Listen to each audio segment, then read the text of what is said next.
Olá, aqui é a doutora Camila Vidal, médica especialista em reprodução humana do Ceferp. Seja bem-vindo ao podcast Papo de Tentante. Vamos ao episódio de hoje? Oi, pessoal, sejam bem-vindos. Esse é aquele episódio que a gente faz especial do quadro do Fala Tentante. Então, a gente abriu uma caixinha de perguntas para a gente falar um pouquinho sobre saúde infantil. E eu tô aqui hoje com a doutora Natália, pediatra. Vou ler as perguntas que a gente recebeu para que ela possa comentar um pouquinho. Então, Nath, obrigada pela sua participação, viu? Parece, é um prazer estar aqui ansiosa, porque não me deram as perguntas antes, viu, gente? Verdade, né? Tô na sabatina aqui. Quem sabe faz ao vivo ali. Ó, então, a primeira pergunta que a gente recebeu é: como posso me cuidar para aumentar as chances de ter um bebê saudável? Muito daquilo que a gente falou, né, no episódio. Né? Então, mudança de estilo de vida, a gente tentar mesmo estabelecer uma rotina de exercício ou caminhadas que sejam, uma alimentação diversificada. Não caiam naquela lenga-lenga de muitos modismos, de restrições absurdas que a gente faz durante a gestação ou lactação. Muito pelo contrário, né? Porque muitas restrições é que tem mais chances de levar a alergias. Não o contrário. A gente tem que comer com variedade, comer de forma saudável, né? Com consciência. E se preparar, igual a gente falou, em termos de saúde mental, reconhecimento do desenvolvimento natural do bebê, do que esperar para cada fase. Porque, aquele tripé, gente, contato com a natureza, aleitamento materno e alimentação, sono e vacinação. Né? Então, eu falei tripé e dei 4. Mas eu falaria que seriam os 4 pilares essenciais aí para um bebê saudável, né? A gente perdeu muito isso, do brincar livre, da criança estar no parque desde... Você fala, nossa, mas um bebê? Sim, eu posso botar um tapetinho. Ele tá vendo um passarinho, tá vendo a árvore, né? Sentir o barulho, o cheiro diferente que a gente sente quando a gente sai desse ambiente da casa e faz bem até pra mãe, né? Exato. Parece que a gente perdeu muito dessa questão do natural e hoje em dia é tudo muito industrializado no sentido assim, em vez de uma alimentação balanceada, a gente suplementa 50 vitaminas. Não que não seja importante, mas a gente tem que comer bem antes de qualquer coisa, né? Exatamente, porque até aquilo que a gente falou lá no episódio, não substitui a mudança do sabor que você vai ter. A criança tá vendo você comer, né? Ela vê o contato, ela vê aquela relação. E a questão da vacina, lembrar que não é só para a parte do bebê, mas para a mãe, né? Para quem quer engravidar, o ideal é estar com as vacinas em dia desde antes. Durante a gestação tem vacinas específicas, que inclusive o pediatra pega o cartão e fala, você fez? Cadê? Tá aqui, né? Então é importante, a gente né? puxa a orelha do obstetra que recomendou, né, Cá? Sempre, eu lembro na época da residência, as pediatras pegando, por que não tá anotado aqui as vacinas? Não, vamos anotar, tá tudo certo. Então, realmente, lembrar que é importante para a mulher nesse planejamento também, né, Nath? Com certeza. E a rede de apoio. Né? Então, assim, quem que vai cuidar desse bebê com a mãe? O pai vacinou, os avós. É uma coisa que eu trago até aqui, aproveitando, que você falou, tem as vacinas para gestante. E a gente esquece, por exemplo, o vírus sincicial respiratório, né? Que hoje a gente tem a vacina para dar na gestação para proteger o bebê. E tem a vacina pros idosos contra o vírus sincicial respiratório. Porque a gente pensa muito em proteger o bebê e esquece que os avós hoje em dia são muito mais ativos, eles são parte ativa também da rede de apoio e são geralmente um público com maiores comorbidades. Então, o avô que pega o vírus sincicial, às vezes, do netinho que tá na creche ou que tem outros cuidadores e tal, ele tem maior chance de complicação também. Né? A gente tem que pensar em proteger toda a rede de apoio para proteger aquela criança também. Maravilhoso. E a próxima pergunta. Olha só, acabou casando com isso que você falou. A saúde do pai também influencia o bebê, mesmo antes da gestação? Gente, além da gente pensar aqui nessa parte, que eu até deixo para você aprofundar mais de qualidade de espermatozoide, vamos pensar que a saúde do binômio principal, né, de cada um da relação, ela é parte decisiva na saúde de toda a casa. Então, não adianta eu ter uma mãe que tenha bons hábitos de vida se eu tenho um pai que não é ativo, que não acompanha. Eu dou opções para aquela criança escolher que modelo que ela vai seguir. Exato. quando eu não tô lá dentro, né? Eu tenho uma mãe mais frustrada de não ter companhia naqueles momentos que ela considera de lazer, de exercício, de passeio, de ar livre. Eu tenho crianças que, mesmo na introdução alimentar, que têm pais seletivos, têm mais chance de serem seletivas alimentares. Então, a gente tem que entender que a construção de bons hábitos, ele é decisivo em qualquer momento da vida dessa criança. Exatamente. E a criança vai se espelhar na família, né? No que ela vê no pai, de uma forma geral. Né? Exatamente. Né? É muito mais fácil você lutar junto do que você caminhar sozinho. Então, assim, pra mãe, nem sempre é fácil você pegar... Hoje eu não tô desanimada, eu não queria ir fazer meu exercício. Se o pai tá junto. Ah, não, tá tudo bem. Vem cá. Então, hoje nós vamos comer um podrão e uma batata frita. Né? E a criança vai aprendendo essa rotina, né? De comportamento. Sim. Né? Com certeza. E como funcionam os exames do bebê que são feitos no hospital? Como o teste do pezinho, etc. Ai, ótima pergunta. Na verdade, o teste do pezinho não é feito no hospital, a não ser que esse bebê fique internado por mais dias. O teste do pezinho, ele é preferencialmente escolhido de 3 a 5 dias de vida, porque a gente precisa que ele já esteja em alimentação plena durante esse período, né? Pra gente poder coletar o exame. No hospital, a gente faz os testes de triagem iniciais. Então, a gente faz o teste do olhinho antes da alta, que é o teste do reflexo vermelho, que é para ver se o bebê tem catarata congênita, se tem alguma mancha mais específica. A não ser que ele já tenha na gestação alguma, por exemplo, toxoplasmose, que aí a gente orienta mesmo que, além do teste do olhinho, se faça também o fundo de olho com oftalmo mais precoce, né? O teste do coraçãozinho, que ele é feito após as primeiras 24 horas de vida, para detecção de cardiopatias congênitas. É um teste de triagem, né? E o teste da linguinha, que ele... Gente, é muito importante a gente falar que ele não é um teste diagnóstico para fazer a frenotomia, que virou moda aí. Tem um cartel ganhando dinheiro com esses negócios de freno. Não, lógico, existem casos em que é necessário, mas não é porque teve uma alteração no teste da linguinha na maternidade que a gente vai precisar. Por quê? Porque a gente precisa do estabelecimento da amamentação. Então, ele é um alarme para que a gente veja como é que essa amamentação vai evoluir e repita esse teste da linguinha depois que essa amamentação está bem estabelecida, tá? Então, assim, de rotina na maternidade são esses. Tá. E aí, a gente faz o teste do pezinho depois e o teste da orelhinha, que ele também, idealmente, eu prefiro que se faça após a alta, depois da 2ª semana, porque o bebê, como ele nasce muito cheio de líquido, se a gente faz o teste muito precoce, como em algumas maternidades faz logo no momento da alta, dá muito falso negativo. Entendi. Então, as mães já ficam, mas o teste... Eu falo, você falar pra mamãe, olha, é bem comum que ele dê alteração quando você faz precoce. Mas se der fica aquela pulga atrás da orelha, né? Lógico. Então, até que você faça outro teste, eu já falo, não, faz com 14 dias de vida, né? Que aí a gente deixa pra fazer com otorrino ou fono. Entendi. Depois dos 14 dias de vida. Perfeito. E normalmente o período de internação do bebê é curtinho, né? Assim, 24, 48 horas. Por isso que não tem tempo pra fazer todos esses exames lá. Maravilha. E, essa aqui a gente acabou até falando um pouquinho, mas qual a importância da vacinação antes da gestação? Isso protege o bebê? Então, vamos lá. A vacinação antes da gestação para gestante, porque ela é realizada no momento oportuno, por isso que a gente tem a idade certa para fazer a vacinação.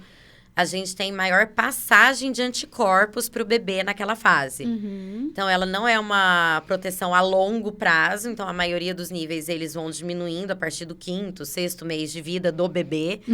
Mas ela tem essa passagem de anticorpos e que ela vai continuando na amamentação também depois do nascimento. E pensando, aí você fala, então, para que vacinar o pai se eu não vou passar anticorpo? Porque eu faço uma rede de bloqueio nesse bebê. Né? Então, se eu vacino o pai, eu bloqueio que ele transmita essa doença para o bebê. Né? Que ele traga isso para dentro de casa. Porque muitas vezes a gente tem anticorpo, a gente tá lá e tudo, mas a gente não tem os sintomas tão exacerbados. Por exemplo, um resfriado. Que o povo até fala, é alergia. Aí o bebê vem e tem uma bronquiolite. Então, essa é a importância da gente vacinar toda a rede de apoio. Excelente. E quais os cuidados necessários com o bebê no pós-parto imediato? Reconhecer os sinais de gravidade.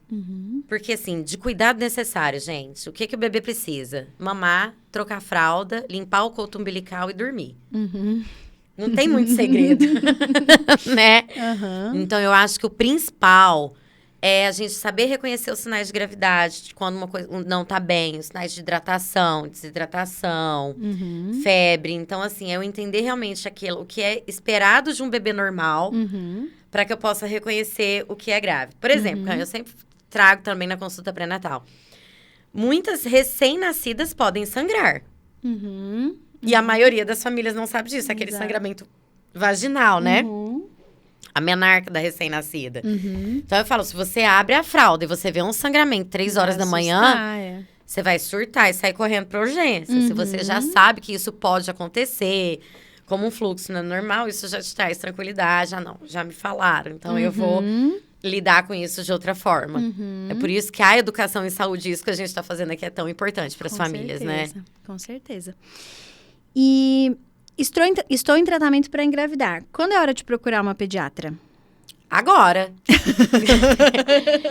o procurar, eu falo, gente, hoje em dia, graças a Deus, a gente tem um Instagram que você vai conhecendo um pouco da história da pessoa, né? Não acreditem em tudo que postam nas redes sociais. Mas você conhece o perfil. Olha, eu me alinhei com essa. E aí, é aquilo. Você tem tempo para você agendar uma consulta pré-natal, para você conhecer, para saber se essa profissional realmente é o que você espera ou não. Né? Vai triando perfis. O que eu acredito? O que eu quero para minha maternidade? É uma profissional que tá alinhada com esses valores? Falo, muita gente busca profissionais, às vezes, até que sejam bons profissionais, mas que sejam da mesma religião. Ou que acreditem na mesma coisa. Então, quanto antes você começar isso, você tem tempo para filtrar e achar aquele profissional que você quer. E mais segura você vai se sentir, né? Para a evolução depois. Com certeza. Vinculação. Exatamente. Existem formas de prevenir complicações do desenvolvimento infantil? Com certeza. Né? Entender é aquilo que a gente falou. Permitir. Então, eu vou permitir que essa criança se desenvolva. Eu vou colocar essa criança em momentos oportunos. No chão, na grama, na areia. De ter textura. De entender o que é um desenvolvimento normal. Sem colocar ela numa bolha. Vacinação. Né? Se eu previno, por exemplo, eu nunca esqueço. Uma vez, quando eu dava plantão, eu atendi um neuropata, assim, bem importante. E eu falei pra mãe, me conta um pouquinho da história dele, foi algo que aconteceu no parto, na gestação? Ela, não, doutora, ele era tudo bem até 4 meses atrás. Ele teve uma meningite. Nossa. E aí, ficou com sequela. Então, quando eu falo, assim, sobre a vacinação, a gente esquece que não é só, às vezes, uma doença que você vai tratar ou que vai ter uma internação. Não, você pode ter sequelas graves, né? E que isso vai te trazer, né? É uma prevenção de agravos ao neurodesenvolvimento da criança. Alimentação. Entender sobre o desenvolvimento normal e buscar bons profissionais que te acompanhem nisso. Porque a intervenção precoce. Então, às vezes, eu falo assim, meu filho não fala. Igual o Cauã, meu filho com 1 ano não balbuciava. E eu falava pro meu marido, aí ele vinha com aquela. Ele é médico também, né, Cã? Então, ele vinha com aquela pra mim. Ai, Natália, mas ele só tem 1 ano, não é pra falar a palavra. Eu falei, mas ele não balbucia. Não tá ok. Então, eu já intervi, começamos com a fono, 3 meses ele estava formando, juntando 2 palavras, entendeu?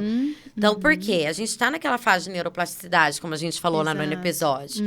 Então, quando eu identifico precocemente uma grave e eu consigo intervir de maneira adequada, eu tô prevenindo. Aí você fala, mas se você entrasse da fono depois, ele poderia falar?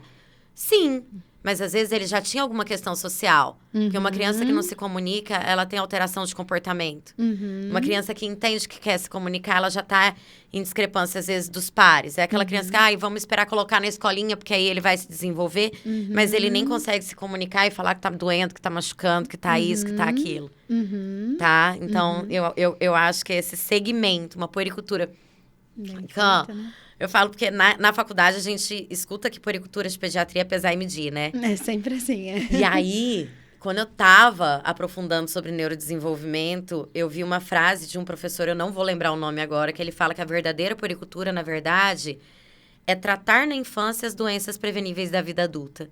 Olha. E isso mudou completamente a forma como eu enxerguei o meu papel dentro da vida das crianças, sabe? Então, assim, o que eu posso fazer hoje para que essa criança não tenha que lidar com tal e tal situação depois. Nossa, muito legal. Gostei Né? também da frase. Quais hábitos diários podem impactar positivamente na saúde do bebê depois do nascimento? Fantástico. E eu falo que são hábitos simples. O bebê participar das rotinas da casa. Então, lembrem sempre, gente, o bebê, ele aprende por espelhamento, né? Ele vai estar replicando tudo. Então, eu falo, o bebê acabou de nascer. Eu morro de rir de uma história. Teve uma paciente minha que falou que o melhor presente que ela ganhou no puerpério foi um AirPods. Aquele com bloqueador de ruído sonoro. Por quê? Antes, ela ficava incomodada dela botar o bebê no sling e ele chorar. E ela não conseguia fazer a caminhada dela, que era o que trazia ânimo pra ela ao longo do dia. Aí ela falou que depois ela botava ele no sling, ligava o AirPods, bloqueador de ruído, e ela até se achava linda, porque todo mundo passava e ficava olhando pra ela. E aí ela tava lá, e na hora que ela olhava pro bebê, o bebê tava... Mas ela conseguia fazer aquela caminhada. Então, a gente tentar manter esses bons hábitos. Por quê? O movimento, o contato pele a pele... Mais uma vez, bebês são paciência, persistência e fé. Então, é um contínuo você manter aquele estímulo. Depois, para você tornar aquilo um hábito, né? Então, não vai ser na primeira vez que você colocar ele no sling que você vai conseguir sair com ele sem chorar. Mas você tá acolhendo, você tá permitindo que ele vai evoluindo as outras formas de acolhimento. Né? Ele participar, ele vê a gente escovando dente, ele vê a gente comendo, ele vê a gente tomando água, ele vê, às vezes, participar. Igual hoje, eu tava numa consulta e a mãe, bebê de 9 meses. E a mãe falou assim, ai, doutora... Ele ainda fica muito no carrinho, porque a minha mãe, quando vai cozinhar, bota ele no carrinho pra ele ficar esperando e se olhando no espelho. Eu falei, gente, bota ele no chão. Lá no pé da avó, ele vai estar sentindo o cheiro dessa comida. Pega uma Tupperware, bota uma Tupperware com tampa pra ele abrir e fechar. Uma panela com uma colher de pau pra ele bater. Né? Pra gente estar evoluindo esse estímulo. Pra ele ter contato com as coisas que são naturais da casa. A gente não precisa de muito no dia a dia. Nossa, é verdade, realmente. Muito legal. E consegui engravidar, mas como lidar com a ansiedade dessa nova fase para a maternidade? Aquilo que a gente falou, né? E eu acho que é a gente se preparar em termos de saúde mental. Então, hoje, antigamente, a gente tinha muito aquele tabu. Eu vou fazer terapia. Era até uma coisa... Nossa, que inferno, vai fazer terapia, você precisa. Não, todo mundo precisa de terapia. Né? Eu tenho mães, por exemplo, que lidam super bem com uma criança com 4, 5 dias de febre em casa. Mas uma unha quebrada, uma lesão... Ela sai, por quê? Porque a gente tem as nossas histórias, são histórias pessoais, né, Camila? Exato, exatamente. Eu tenho que lembrar quais gatilhos me tiram do eixo e como que eu vou saber lidar com eles. Então, ainda mais a gente falou assim, famílias que têm histórias de muitas perdas gestacionais. Por exemplo, eu tenho vós que já perderam filhos de alguma forma, que elas transferem. Mas foi assim, transferem pro neto e ele morreu. Então, assim, a gente tem que entender que a gente vai fazer a nossa parte, mas a gente não é senhor de tudo. Né? E que a gente tá dentro, a gente tem limitações e a gente tem essas... Então, gente, saúde mental. Leiam sobre orientação parental, sobre educação positiva, que é totalmente diferente de uma educação permissiva. As pessoas confundem muitos conceitos, né? Não é. Então, leiam sobre isso, porque a gente vai impactar muito essa geração. Perfeita. E... Deixa eu ver. Essa aqui acho que a gente até já falou um pouquinho, mas o que eu preciso me atentar para escolher a pediatra do meu bebê? Eu acho que é aquilo que a gente falou mesmo. Então, ver a questão de valores, né? A linha que acredita, se faz parte, se ela realmente conversem com pacientes. Sabe?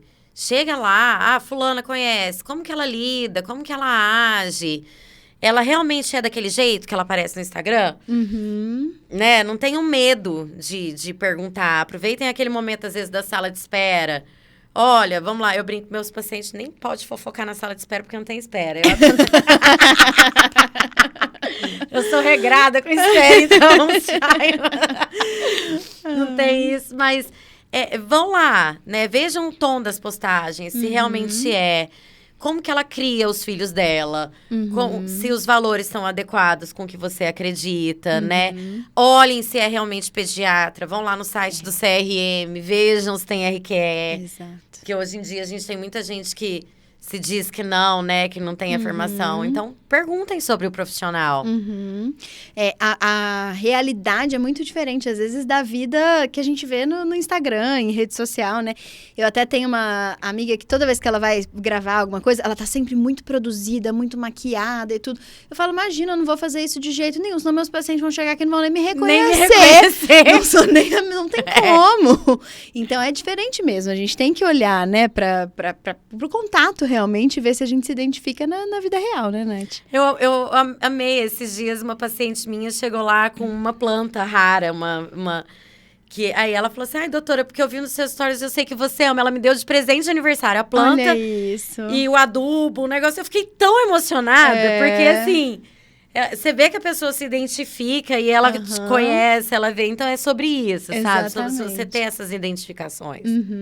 Não, ainda mais na pediatria. Eu vejo que é uma das especialidades que é um vínculo quase que pro resto da vida, assim, né?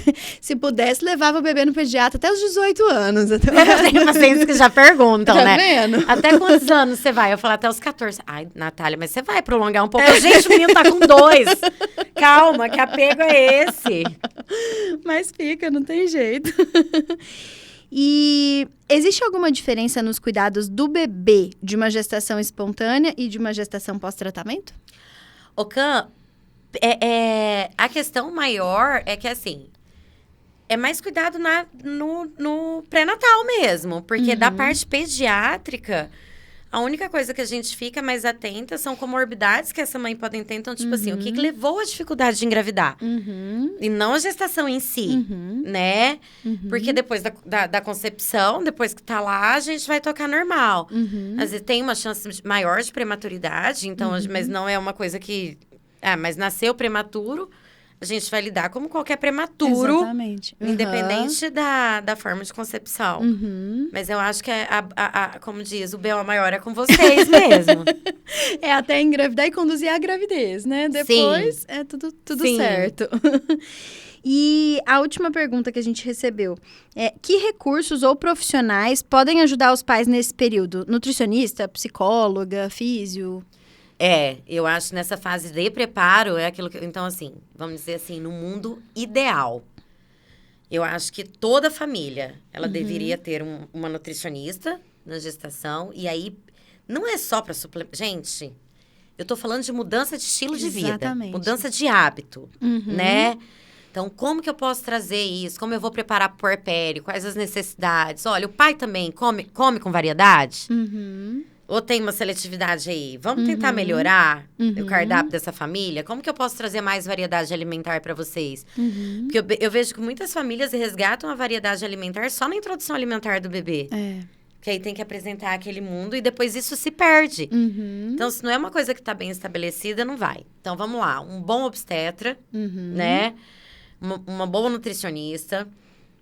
Uma enfermeira obstetra, eu acho essencial. Uma fisioterapeuta pélvica, esse preparo. Doula e uma boa pediatra, né? E aí... Acho que é isso. Não, mas já tá... E uma boa terapeuta, né? Um psicólogo. Com certeza. Não, mas já tá super bem cuidado, realmente. A gente tem que olhar de uma forma geral, né? A gente tem que olhar pro todo da família, né, Nath? Bora botar um educador integral, físico, né? então, pros pais, com personal. Faz sentido, Esses tempos eu até contei isso num dos episódios anteriores. Acho que, não sei se foi no episódio ou se foi no story, mas eu fui pra consulta, né, de pré-natal. E eu tinha parado um tempo de fazer atividade física, né?